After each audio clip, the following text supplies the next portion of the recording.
তোর যে পরীক্ষা কাল পরশু বাদ, কি অবস্থা রে? মা পড়া হ্যাঁ দিচ্ছে। দেখে কি মনে হচ্ছে তুই তো ঘুমোচ্ছিস? এখন যে 10টা বাজলো।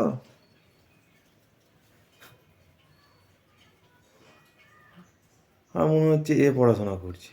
মায়ের কাছে দেখুন কেন বই আমার আছে কাছে বলো যত তো? বই, মায়ের কাছে বই আছে একটা কারণে। আর তোর কাছে বালিশ। তুমি আমাকে পড়া ধরছো বলে তোমার কাছে বইগুলো আছে, একটু আগে তো আমি পড়ছিলাম।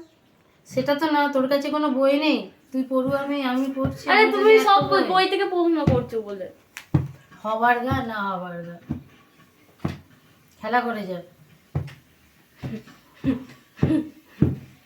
বালিশটা নষ্ট হয়ে যাবে মেঘনা, পড়াশোনাও হবে না, বালিশটাও নষ্ট করে ফেলবি। পড়া ধরো, পড়া ধরো, পড়া।